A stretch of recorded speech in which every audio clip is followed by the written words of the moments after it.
everybody, and welcome to Randy Sands and the Mediumship Crew. I think that we're going to have a really nice session tonight. Um, the topic tonight is when it comes to your spiritual journey or expansion, what role has organized religion played?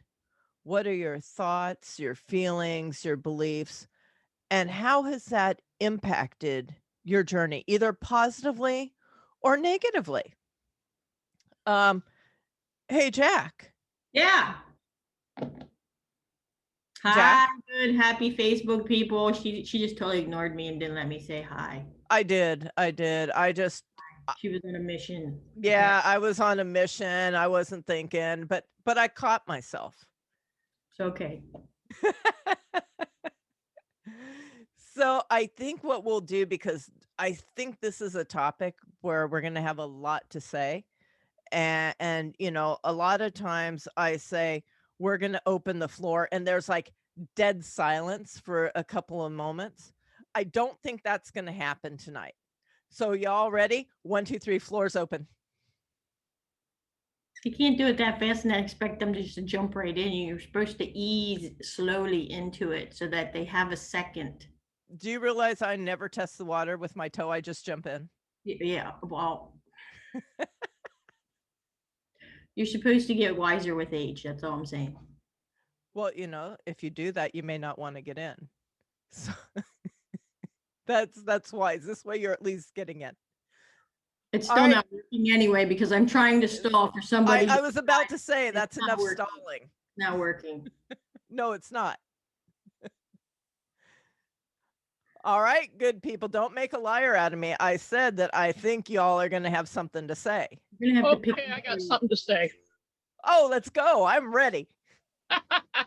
So when you say traditional or organized religion, what immediately leaps to my mind is Christianity or Catholicism, those kind of things, which I was raised by a Baptist grandmother.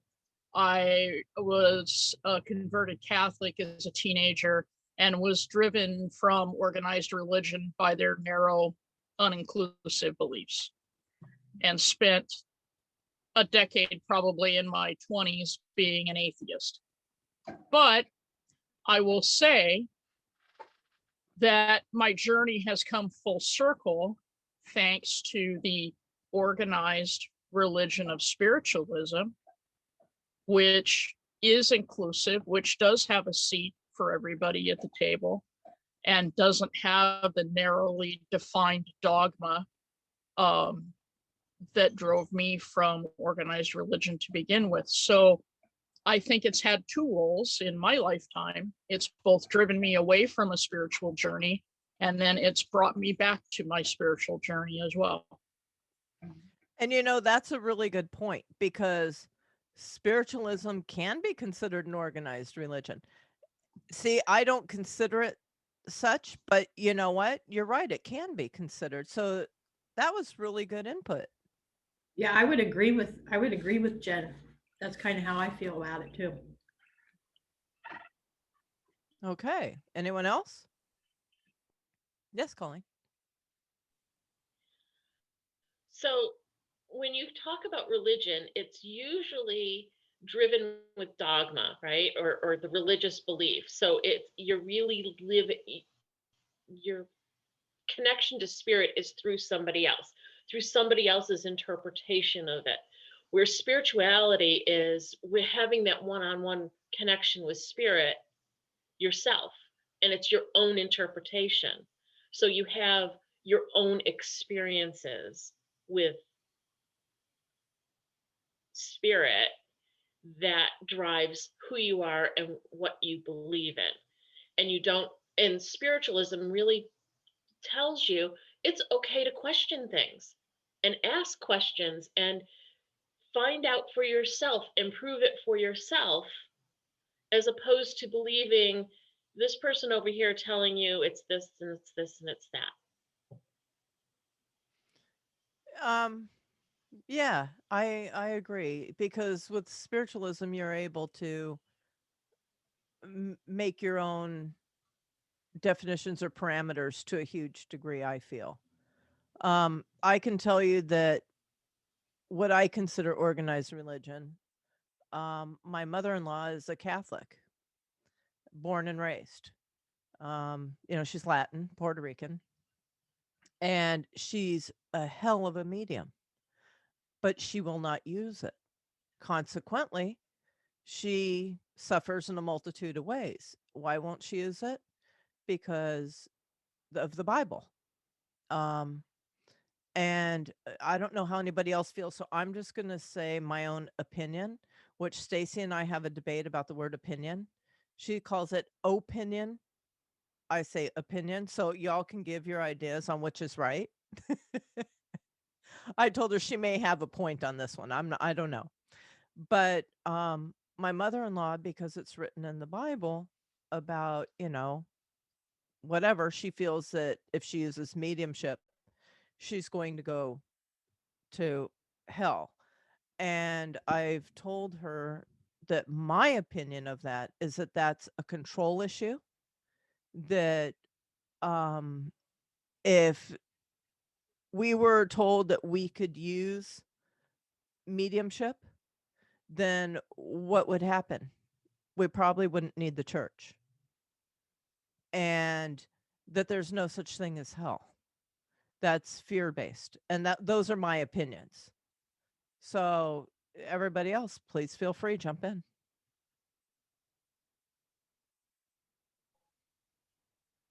I will. I was brought up a Methodist, and it's funny, as a child, though, I didn't get all, I guess the dogma was there, but I think my soul is just like so free thinking that it just like didn't pay attention to any of that. I've always gone on my own instinct, even young. So later, to go back to a Methodist church and hear a sermon, I couldn't believe all the dogma, all the fear that they put into people, as well as the Catholic churches um, saying that you're going to go to hell. I also don't believe there's a hell. I believe that people can manifest a hell, but I don't believe that we go to a place called hell if we don't believe it and don't manifest it. But I think it's good to have some kind of background, being young, of a God consciousness, that there is a superior entity out there that we call our source, or our God, or Allah, or whatever anybody else calls it. And I think the fear definitely isn't good, but now that I've progressed how I have, I would make sure that any child that I was, like my grandchildren, let them know my beliefs as far as a God consciousness and a creator of all things, and that it's love, and that it's good vibrations, and all the things that we can do with that through manifesting, and prayers, and just wonderful things that happen because we have this knowledge of, you know, if you brought up atheist, I guess you don't know how to pray, you wouldn't know how to pray, say your prayers at night, or whatever. And I think those are really important. I think, you can call them prayers or affirmations or whatever, but it's what you put out to the universe that you want to manifest for yourself, or to come true, come to light, or be guided, or whatever. And it's real important to have some kind of basis, and let everybody evolve and decide what they want to do. When it came down to my dad's deathbed, he was afraid of dying because he thought he was going to hell. So while he was in a coma, I had to tell him that no, the only person to judge you once you pass over is yourself. You're going to get, a rundown of your lifetime, but you're going to see it from the people's eyes who, you may have hurt or whatever. But God is not going to sit there and point a finger at you and say, sorry, dude, you're going to hell, you know? And I really believe that. Oh, and I also told him his sister was going to come get him that night. And when she came, to go with her, go to heaven with her, because she had already passed. And I think that's what he needed to hear. And he passed the day after Christmas. I was there on Christmas Day. So, it's real important what people put into our heads, what we believe. And I just think that it's real important to have some kind of spiritual basis, no matter how that starts out. But I think if you're open-minded, that you will evolve into a spiritual seeking person that'll probably bring you to spiritualism, you know? I agree. And one of the things that I picked up on early, early as a kid, being born Jewish into a Jewish family, I noticed that organized religion taught us that we were special. We were the chosen people. God made a covenant. Well, okay, then please somebody explain the Holocaust to me. Why did I have relatives that, were tortured? Um, Now there was a universal plan for that. Absolutely there was. The universe always has a plan and there's a reason for everything that happens. But I caught on that, there was like a division. That's not spiritualism in my mind. Nobody's any better than any of the others. And no religion is right, no religion is wrong. There's good points and negative points, I feel, to every religion. Um, but I feel that it's a matter of becoming one with, the infinite, and doing our best to be better today than we were tomorrow. But I couldn't stomach anything that tried to tell me that I was better than, say, any of you that weren't born Jewish, or that I was more special than Mhm. any of you that weren't born Jewish. Right. I think what we have to do is get in touch with what our soul tells us. With my dad not knowing exactly where he fit, we went to many different churches of all different kinds. And I took truths from each one that I was in, you know, and those are my authentic truths that I hold dear to myself. I think everybody can form their own little religion, in the little cherries that they pick from all the different religions and put together and, practice them or whatever. The golden rule seems to be one that goes over all religions, so Exactly. And if you can live by the that's 10 real important. Do commandments, unto others like you would have them do unto you. right? And if I always tell people, if you can live by the 10 commandments, then I think that's a pretty good guideline too. Yeah. You know, anyone else? Jump in, guys. Lester, I know you've got to have a lot to say on this topic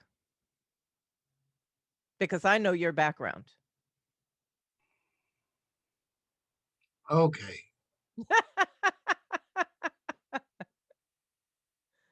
I'm guilty. I'm guilty. I used to, be behind the pulpit preaching, you're going to hell, you're going to hell, you're going to hell, going to hell. How it is, since I've been in the actual spiritual realm with you guys, my eyes been opened up a whole lot. Because religion within itself, within a whole, should not be scared. It should not be based on fear. It should be based on what you feel inside, how you feel, how we conduct ourselves.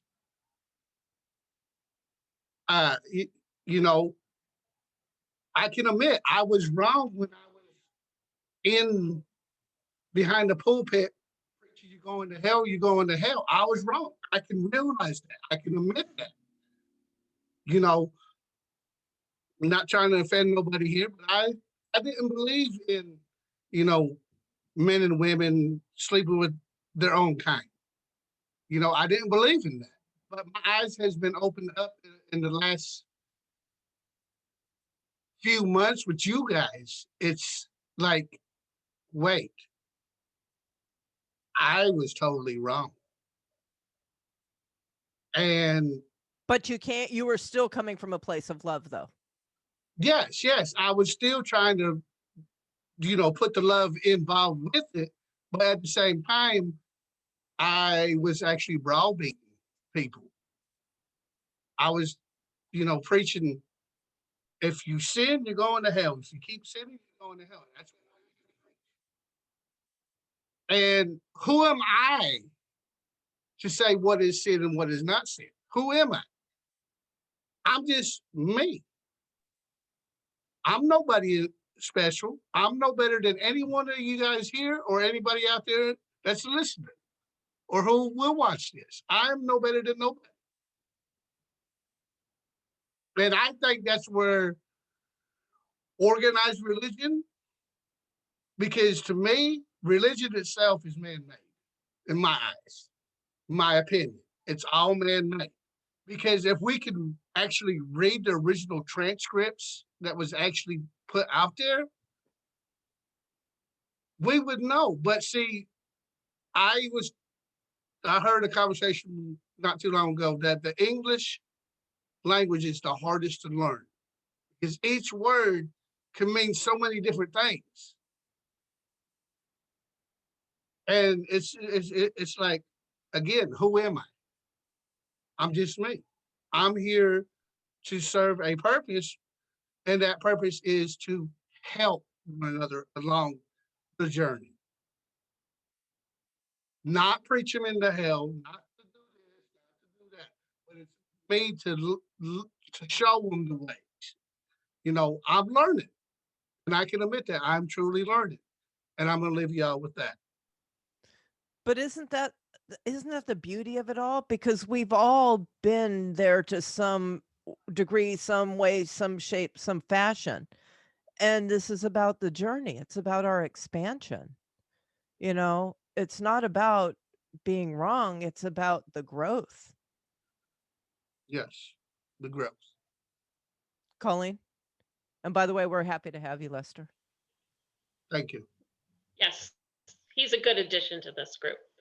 I read a book a while back that really influenced me, and it's by U.S. Anderson, and it's called The Three Magic Words. And if you know what those three magic words are, it changes how you look at the world. And those three magic words are, I am God. And the premise is that I am God, you are God, we're all equal. And it's a really great thing to read, because then you're coming to a place where you have understanding. If I am God and you are God, how can I hate you? Right?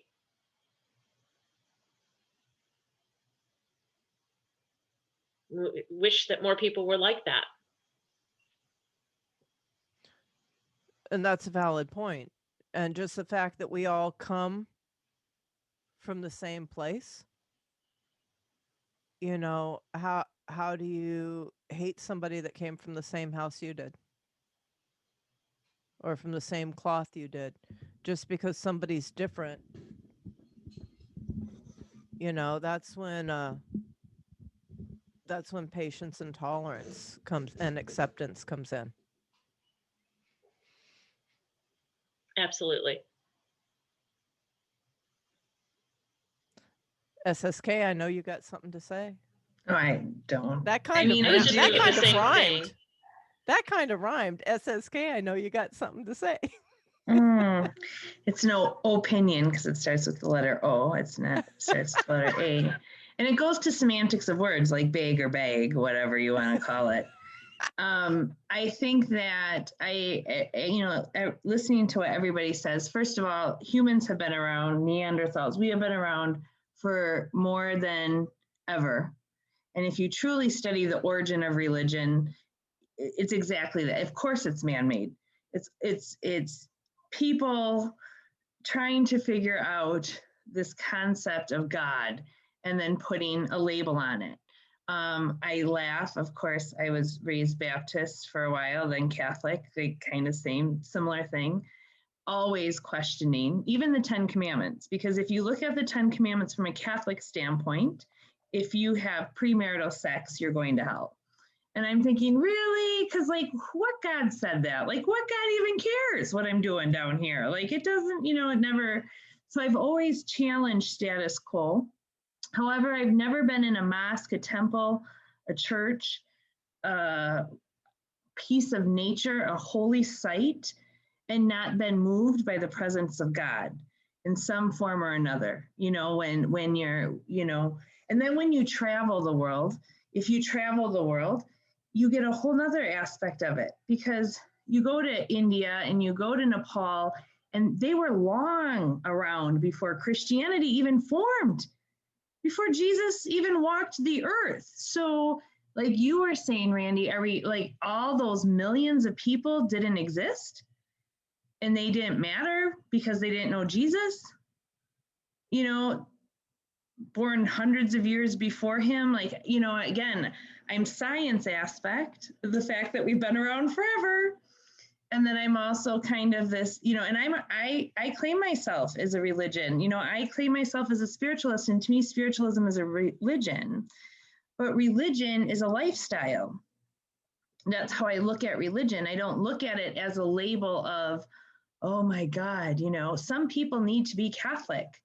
Some people need to be told, do this, this, this, this, and this, and you will live a good life. That's their journey. Who are we to judge? Like Lester says, my problem with religion is when we get to the extremes of religion where they don't allow, like Jen said, everybody to the table, right? Because to me, that goes too far, right? Because if you call it Allah, like Tammy was saying, if you call it Allah, Dharma, God, whatever you call it, never did they exclude anybody. The people controlling that sector of religion excluded people, but God never excluded anybody.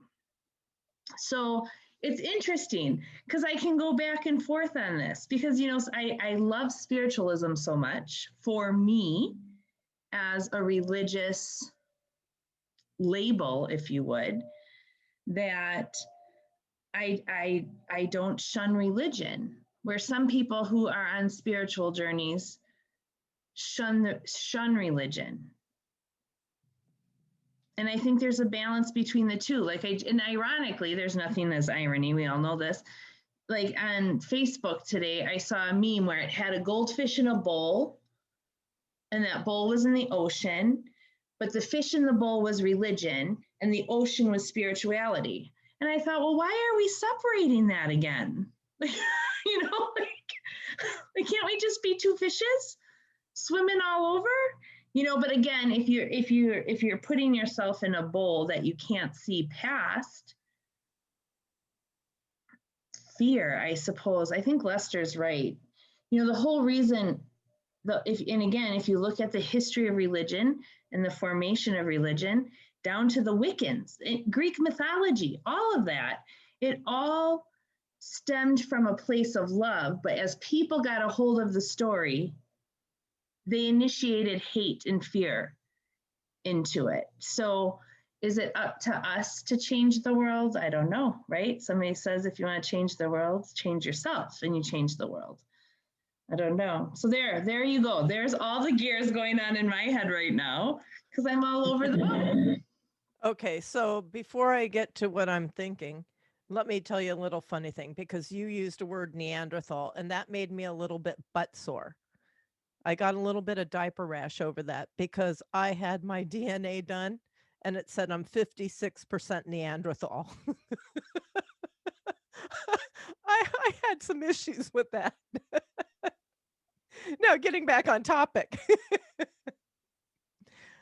I have to admit, I am guilty of being a spiritualist snob that shuns the other religions. For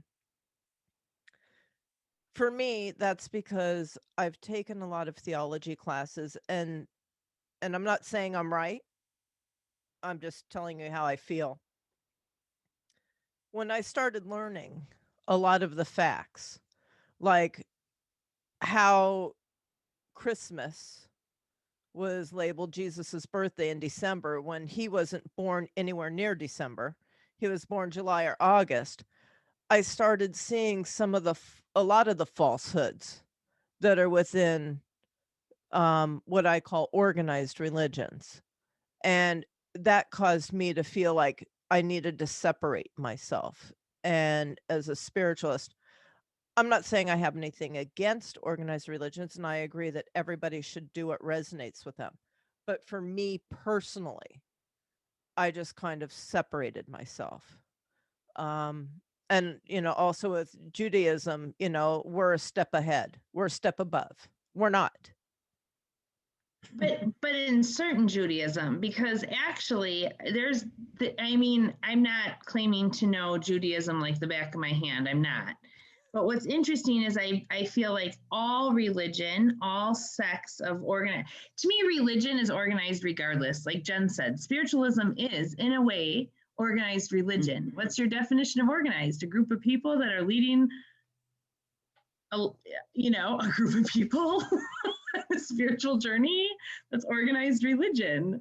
In some aspect, I think everything is organized religion, but even I have bad taste in my mouth, absolutely, as most of you, I'm sure, most people who come into any type of spiritual sect of religion, right? So Christian Science, the Course in Miracles, any of that kind of stuff that kind of pulls away from the norm, because let's face it, the norm you're talking about is either Judaism or a form of Christianity, or now in America, thank God, we can say, the Muslim religion, is becoming, but again, that all existed. Look at like Buddhism is also making a comeback now. Now, Buddhism is an organized religion, right?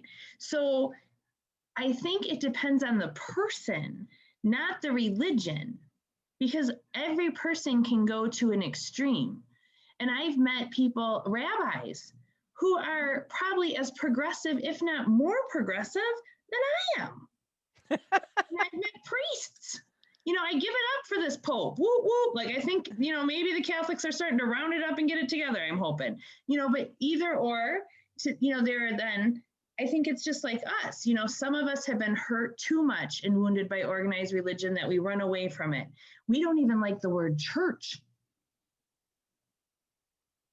But what is church? It's a group of people praying together, like minds. That's it.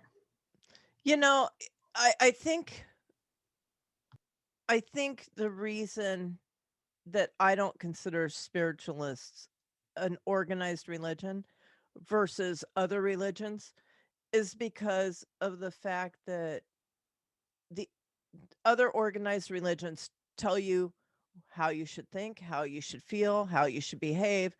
There's all this, and spiritualism gives you the ability to be on your journey and to grow.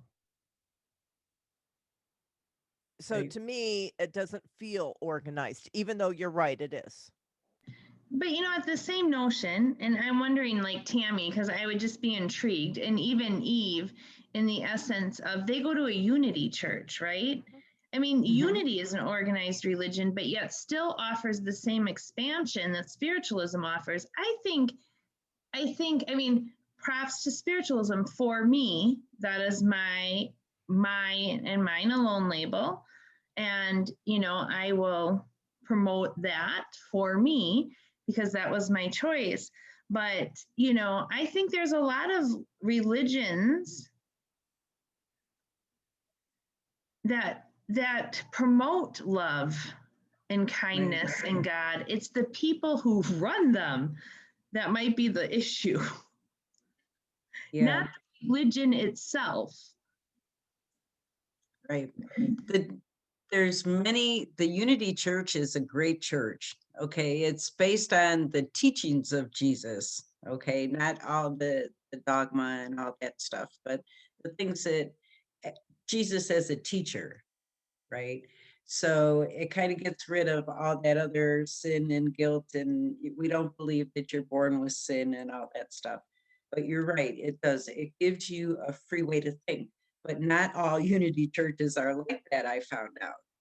Okay, being a medium, for me to walk into a Unity church, first of all, there's not too many of us there. Okay. And when they found out what I did, I have to say that some were interested and other were didn't even want to have anything to do with it. Meaning that they came from a religious background that at one time, put all their dogma into this person. But we entertain the monks, and we have all different kinds of oneness healings, and different kinds of people coming in. And it is so that you can move further on your own authentic path of what rings true to you. And it's a real comfortable place to be.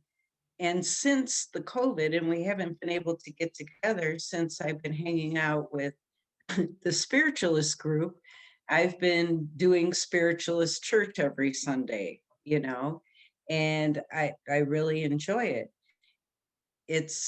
I never liked the religions that told me that I had to be a certain way about anything that I do. I have to be authentic to who I am inside. And if somebody tells me that I'm not allowed to do something this way, and I feel that I'm supposed to, I'm off, I'm done, period. And so far in spiritualism, I haven't found that. So I'm happy about that. But Unity Church, the same way. They're very like-minded people, open-minded, you could say. And a lot of our people are older people too. And I think it's because they've gone through that evolution of starting with the dogma churches and moving to, all of a sudden they get a new minister and, oh man, I really don't like him, but I heard good things about this church over here, so I'm going to go. And they end up going there for a while. And I think eventually they would end up a Unity or a spiritualist church to where they're just taught to go by what their gut feeling tells them, and to live a life that you don't want to hurt other people and love people. And it's a community, it's more than a religion, it's a community of people. And that's the point I was just thinking of, being raised, Baptist and Catholic. And when I was raised Baptist, that was when my little grandma was, alive in her physical existence. And she'd be hauling me to Sunday school and, oh my, we were always at church, right? And I don't know, like with, for me, as I got older, it kind of got like, well, if you want to go, if you want to go. And now my kids, I don't drag them anywhere, but interesting, like what Tammy just said, are we lacking community?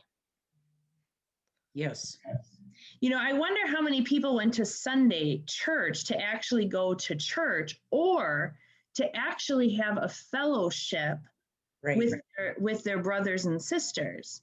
Right. So now that now that all religion is taking a dive, and in the big picture of things, right? We know this. I mean, just look up facts. Every religious organization is looking how to increase their, membership.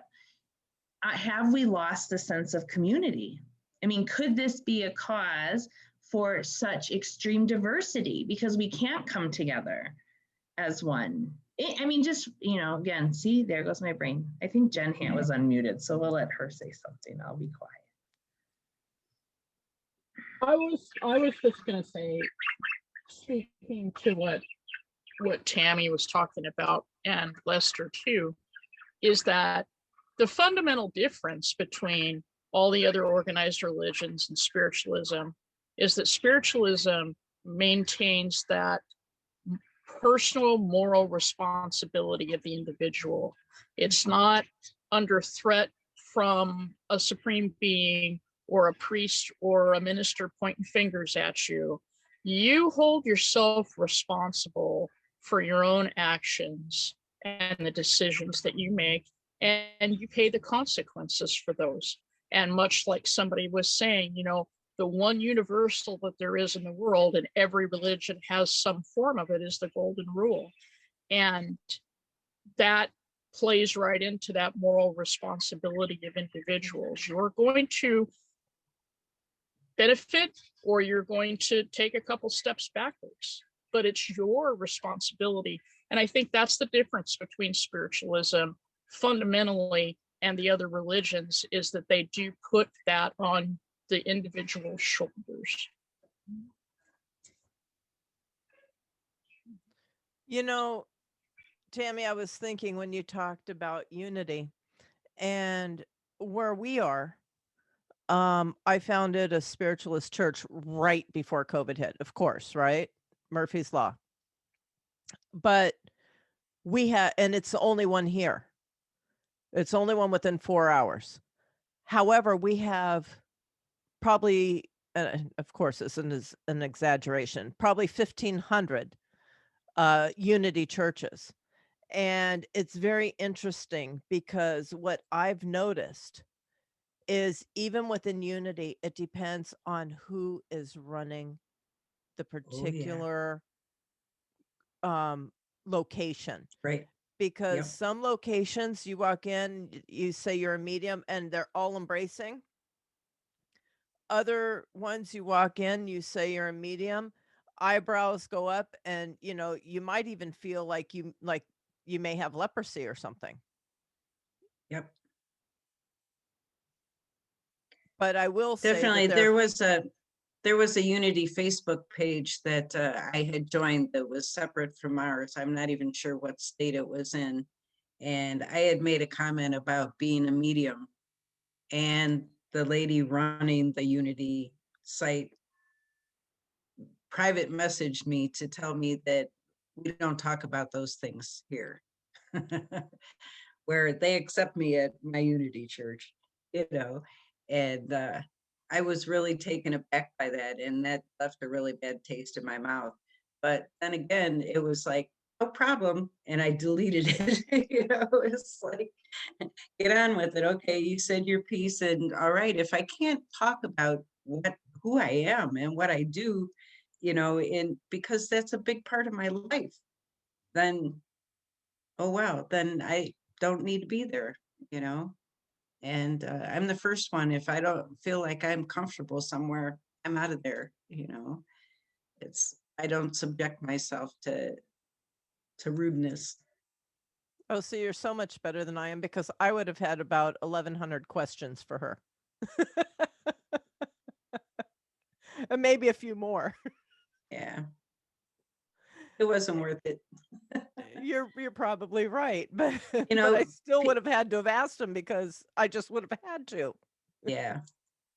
But people, when they're at that age that that woman happened to be at, you know, it's like things are so ingrained in them that, you know, it's really not worth the discussion. So we've got like a couple more minutes. Jack, Dawn, Tiffany, Lynn, Eve have all been extremely quiet. I I start. know Eve's Oh, got go something ahead. to say, Go ahead, too. Dawn. Stacy, please don't laugh at me, because you're probably going to, but that's okay. So Randy's going to do it instead. Okay, so this is how new I am to Morris Pratt. Every religion out there has spiritualism in it, one way or another. Whether it's seeing angels, whether it's prophets, whether it's okay. So we spiritualism has taken the best part of every religion and put it into one, and we're spiritualists. So we may be, I forgot the word, but that's okay. Progressive? No, but that's okay. It's all right. We took the best of everything and turned it into spiritualism. We accept everybody. We don't hide anybody away. And we try to help one another grow, not only in our own growth, but their growth as well. And thank you, Lester, for finally learning what I've been teaching you your whole life. I'm done. Woo-hoo. And you know, you're right, because Congratulations. off the top of my head, I cannot think of a religion that doesn't believe in angels. And I can't think of a religion that doesn't believe in life after death off the top of my head. Anyone else?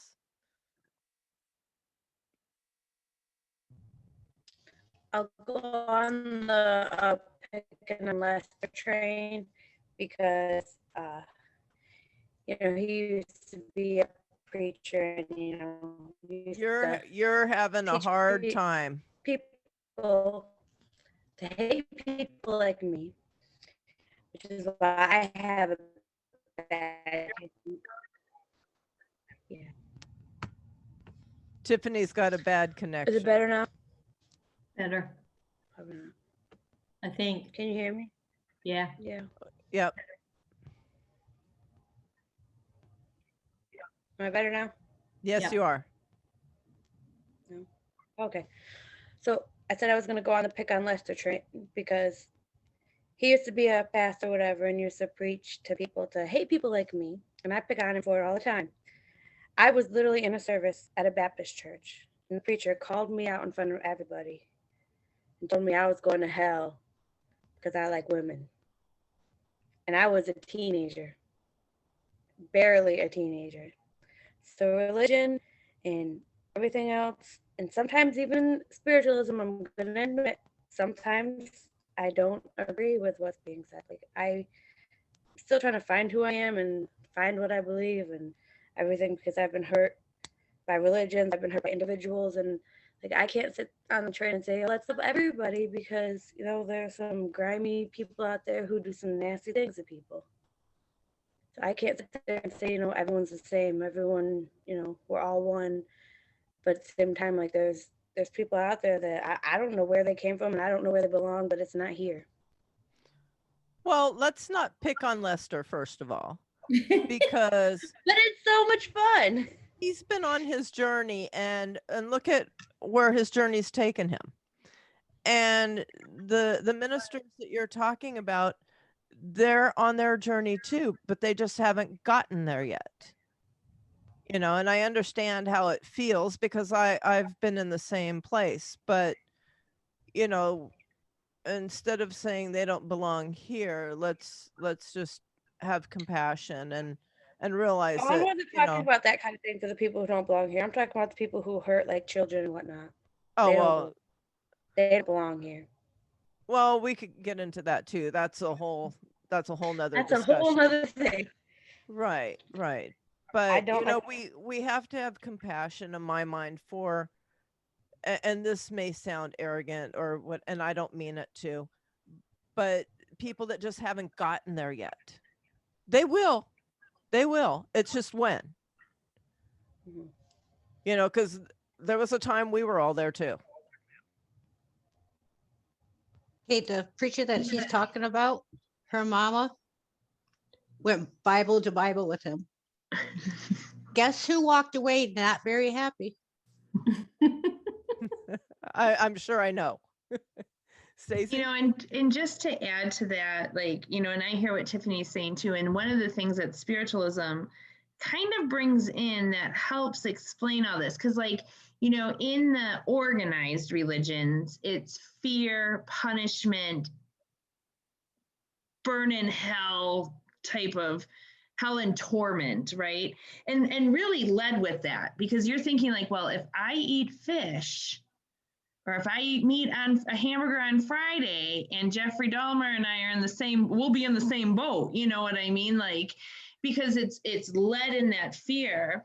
And spiritualism talks about natural and spiritual laws, which is more, helps understand sometimes, you know, it doesn't, and I say helps understand because it's a deep path, but spiritualism brings in these natural laws to know that you know, not trying to say they're going to get theirs, but there's a karmic energy of this God consciousness, and every what we might consider flaw is part, you know, being corrected or being part just beyond our comprehension. But spiritualism brings in those natural laws too that kind of help us, you know, at least understand our role, because it's who we present ourselves to the world that's going to be the most impactful, not what we think of others.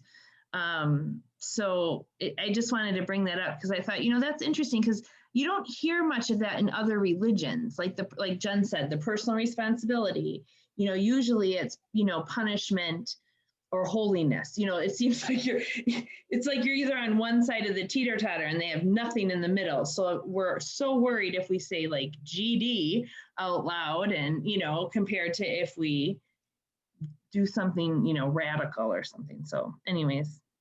And you know what's interesting is, and this is again just my feelings. If you walk into most organized religions and you talk about how you're a medium or how you're on your spiritual journey, whatever that is, and you're looked at some kind of way, what I felt about organized religions is that I was being set up for failure, because you show me one person that can say according to their religion that they don't sin. You know, in other words, show me a Christian that according to Christianity they don't sin at all, or a Catholic, or a Jewish person. The guidelines are so, I found, to be so strict that I felt that I was being set up for failure at every turn. Like you said, if you eat this on this day, or if gosh forbid you don't have two sets of dishes for Shabbat, you know, and you happen to eat meat from the same plate as dairy. Well, you know, back then plates were made of wood. They're not made of wood anymore. You know, I'm not going to hell because I ate from the same plate. You know, and yes, that's a ridiculous analogy, but you know what I'm saying. I know the other day I had a breakthrough with spiritualism. I was reading one of the natural laws, and it, with the same concept of like gay people going to hell, like one of the natural laws says, like they broke it down to, okay, you're not going to go to hell because you're with a woman or you're with a man. It's more of sex is reproduction, which for me, it made it feel better inside. Like, I don't know how else to describe it. Like, it made more sense and made it more believable for myself. Well, in my mind, God didn't give you a sexuality if he didn't want you to use it. Yep. Anyone Well, else? with natural law, the natural law is that there's always a male and a female to create. In the natural law, it never said that two men or two women couldn't be together. It just said that there was a consequence, right? So when you understand that, and then you understand that in the time period that they made that bad, there was a population problem. There wasn't enough children being born because there were so many men and women exclusive with each other. So they put this law into place to make it work, to keep population growing. So it's always interesting when you see that, you know, what happened in history and how it affected everything. And that law wasn't put into place until, I believe, if I remember correctly, it was the early 1800s. Right. If I remember correctly, I'd have to go back and research it, but it was written in. I can't remember the exact time frame, but then if you look at the Bible, the original Bible is totally different than the King James Bible, and the King James Bible was for his convenience. Right. Right. So So it isn't the word of God, it's The interpretation of man's word of God. Or- exactly. or for man's own benefit. So with that, if anybody else doesn't have anything to say quickly, we're going to close out because we only have a few minutes to get over to our next thing. I'll say quickly that We could do a part 2 if we need to. Yeah, we could. I believe that Stacy said it was like getting a little bit of this and that and everything from all religion and other thoughts, right? For myself, it's coming down to we are all part of creation. This is all God, divine, whatever it is. And we're either extending love or we're calling out for love. So, I mean, somebody touched on it a little bit. There's bad things that happen out there, and those individuals are on their path. And that bad thing that they do might be the thing that wakes them up to change how they see things, how they do things. And I don't know, it's just a call for love. It's all about love. We are love. Somebody said, I am, I am love. I am God. We all are, I am. And we're all, a part of that ocean. I agree. All right. So with that, let's close up. And Jack? Yeah. Goodbye, good, happy people. See you next week. Good night, everybody. May your week be as amazing as you. Good night.